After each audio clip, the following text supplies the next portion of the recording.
Salam.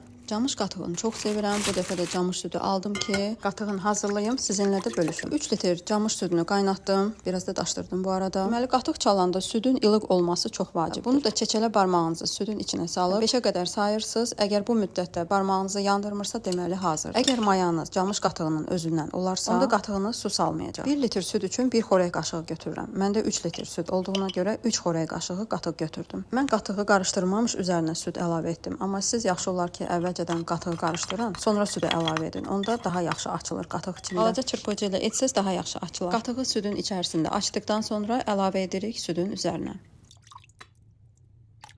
Yüngülvari qarışdırıb qatığı çaldığınız qabın içinə əlavə edirik. Qatığı qazanda hazırlamağı çox sevirəm. Ona görə də keramika qazan götürdüm. Bir də bunu deyim sizə ki, əgər inək südündən qatıq hazırlayasınızsa, onda onu biraz bir 10 dəqiqə qaynadın ki, tərkibində olan su buxarlansın və qatıq olsun. Onun qatığı da çox gözəl alınacaq. Amma camış qatığı çox yağlı olduğu üçün ona ehtiyac yoxdur. Üzərinə yüngülvari adyal atdım. 4-5 saat gözlətdikdən sonra soyuducuya yerləşdirirəm. Soyuducuda da 1-2 saat gözlədin və qatıq hazırdır. Çox ləzzətli qatıq alınıb, baxmayaraq ki, adam var şəkər tozu atır ki, biraz şirin olsun. Ümumiyyətlə mən özüm də şirin sevənəm, həm doğğanı, həm qatığı. Şəkər əlavə etmədiyimə rağmen yenə də çox dadlı, çox şirin bir qatıq alınıbdır. Qaymağı da çox sevənəm. Bütün qazanın üzərinə örtdüyünə görə məhz qazanda sevirəm qatığı hazırlamağı. Elə əziz izləyicilər, əgər sizdə də belə bir imkan varsa, südü elə özünüz alın, ev şəraitində təmiz, orqanik qatığı da özünüz hazırlayın. Sizə də, mənə də nuş olsun.